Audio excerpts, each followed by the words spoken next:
I think if I hear you call me Becky one more time, six-pack, I'm gonna pop your tops. All six of them. Who are you?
Hey, this is Matt once again. Welcome back to another review, and this is a request for Devin. Thank you so much for that.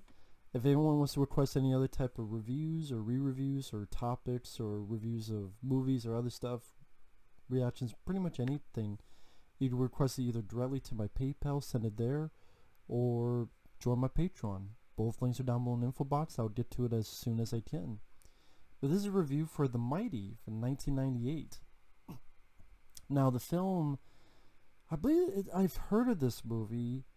It definitely has a pretty decent cast. I mean, you have Elden Henson, who played Seth Green's friend in Idle Hands, and the two of them are friends with the lead Devon Sawa's character.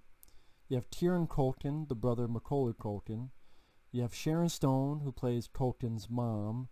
You have Gillian Anderson, from Dana Scully from X-Files. You have Gena Rowlands and Harry Dean Stanton, who plays Elden Henson's grandparents. James Gandolfini, who plays Elden Henson's dad, who was in prison and just got released from parole out of prison. And I thought the movie was rather sweet movie, mainly for the two lead kids and their friendship, and as they call it, the healing power of friendship. That type of motif. Just Elden Henson's character, the reason he lives with his grandparents is because, again, his dad was in jail for doing something horrible. The kids make fun of him for it. He's this big guy, like big, strong guy, but he's very in his shell, doesn't want to cause trouble, doesn't want to talk much of anything, has trouble with reading. And like I said, Gena Rowlands and Harry Dean Stanton are his grandparents. And one day, finds out his new neighbors is Sharon Stone.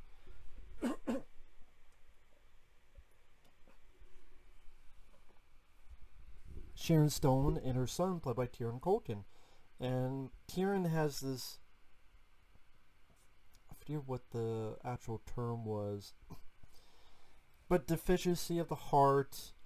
And he's got to walk around on these stilts, and his legs aren't much used to him, but he's very smart.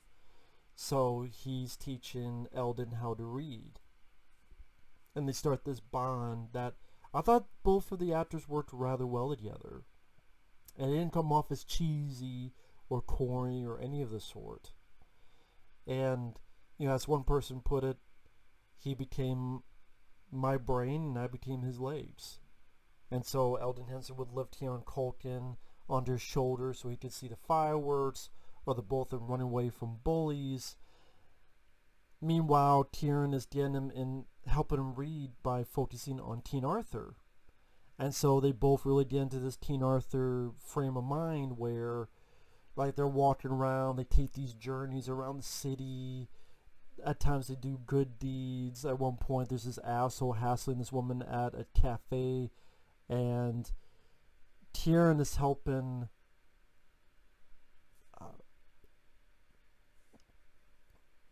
his buddy Elden Henson's character really get out of his shell and stand up for people and yell when he needs to and not be so. I mean, even Kieran says, you built like a tank. You built. I mean, look how you built. You shouldn't be doing this. You should be doing the quite opposite. That's not exactly how he puts it, but that's the gist of it. Or there's a point that he's fighting the boys off and he uses the sewer lid like a shield and able to throw it. Granted, I don't know how the fuck you throw a sewer lid, because for what I understand, sewer lids are really fucking heavy, even for a big guy like him, that, but whatever. Guess if it worked for the Ninja Turtles, it could work for him. At one point, they return a purse to Gillian Anderson's character, which, in one scene, her boyfriend is Meatloaf. Which is weird, because Meatloaf really does, I mean, I remember Meatloaf, or Meatloaf a Day, however he wants to be called. Really enjoy his songs. And he's been in other movies. He was in Black Dog, and he was in a bit in, I believe, the Rocky Horror Picture Show. So I just find it weird, like, he's only in one scene in this. It's like, it's a scene that really anybody could have played, but it's like, okay, it's Meatloaf. And really just showcasing the bond these two have with each other. And how Elden Henson has his past because of his dad, and it's hard for him to overcome it. And Kieran's talking about, well, my dad, he's a magician.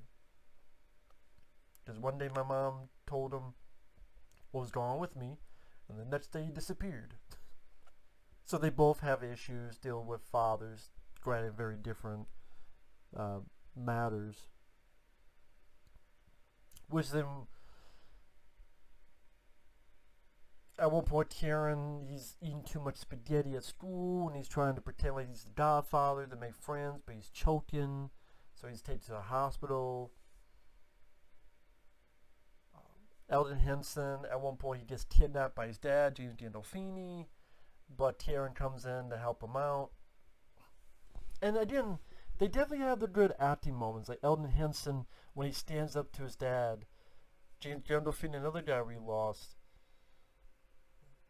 Like, you're never going to stop me from saying that again. He's pretty much really showcasing to James Gandolfini his hatred and his anger, and about how he's tired of being quiet, and he's not going to do it anymore.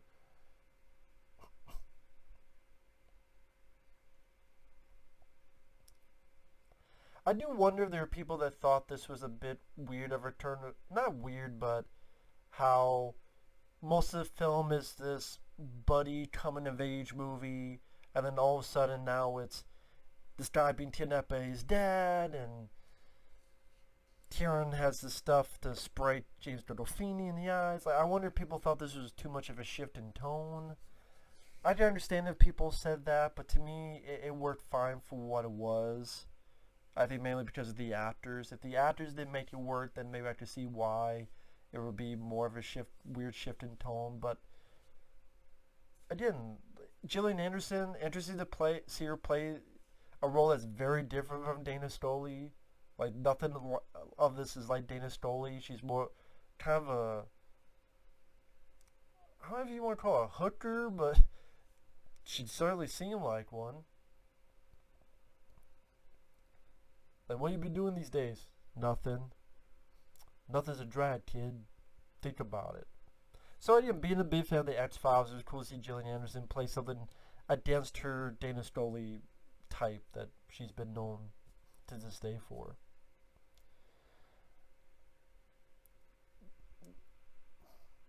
Spoiler alert with the finale. Spoiler starting now. I guess when you go into this type of movie and you have a certain character have a certain defect, I guess in a way you just see it predictable to the outcome that happens, which is things are going well, and then one day Kieran Culkin's character passes away. And Sharon Stone pretty much says that his heart got too big for him. His heart got too big for his body. I think what made it sold is, first off, the performance. Again, it goes back to the performances. The scene before where it's the simple gesture of Kieran giving him this book that, hey, sentences are pictures, words are parts to create a picture, your imagination is what connects everything around. That is if you have imagination. Pretty much say, take this first step, and Elden Henson's thinking about it, then the next day or two this happens, and Elden Henson's performance, where he's running towards the ambulance and he's crying with Sharon Stone, and then he's racing to this facility, and he realizes that earlier in the film, Kieran Culkin said, "Oh, this is this medical facility," and it's not. It's quite different. And just how distraught and discombobulated. Just Elden Henson's character, throughout the film, we're told he's not the smartest guy, but he's a guy who means well. And sort of a very crushing moment for the character. And I think the actor sold it very well. But I thought also the director did a nice enough job that he didn't, for me, it didn't become too sappy, and it didn't become too laughable, and it didn't become too manipulative emotionally. That was one of my big issues with, say, Patch Adams. Like, Patch Adams, I thought, when it got to the ending, I'm like, what? That person died for that reason? And I'm like, and then it's this trial, and I'm like, what? But it's based on a true story. Yeah, whatever. I mean, I don't hate Patch Adams, but it's not one of my favorites for, in particular, the third act. I went, what direction is this going in? Like, this I could deal with more. Like, this one felt a bit more of a smooth transition compared to that, at least to me. And definitely more so Bicentennial Man, which that is a film I don't like. But this, I thought it worked better. And you really see him fully come out of his shell and start writing, and shows how much this kid's friendship meant to Elden Henson's character, and how much that it truly changed him for the better. And yeah, it's a sweet little movie. Like I said, the two kids worked well together. Both likable. You really felt sorry for Elden Henson's past and what he went through, and really showcases emotions fairly well. Kieran Culkin, everyone always talks about Macaulay Culkin, but Kieran Culkin's actually a pretty decent actor too. I mean, he was good in Nowhere to Run with Jean-Claude Van Damme. Even the tiny bit role he had in Home Alone, he did a good job here. I think he was in The Good Son. Actually, I have the DVD here, The Good Son. Was he in The Good Son?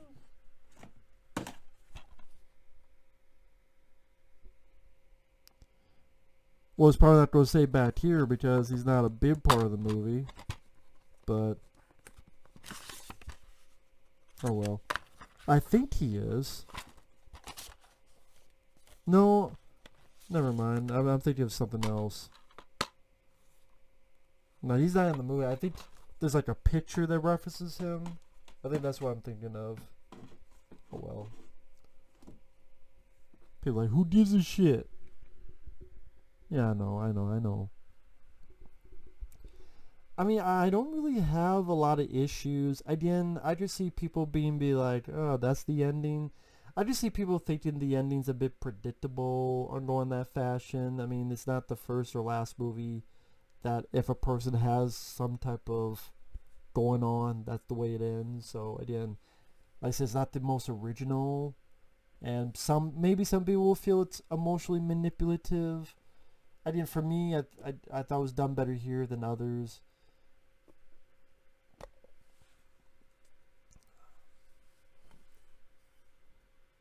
I think it would have been nice to see maybe one more culmination of the bullies, whether it's the bullies truly getting their comeuppance or the bullies even accepting.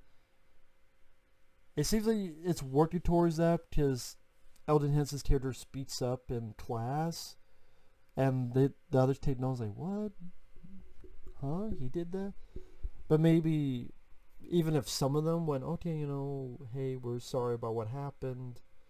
But maybe they thought, well, that's not really an essential part of the story. The essential part is the connection between these two characters and the relationship and friendship with each other.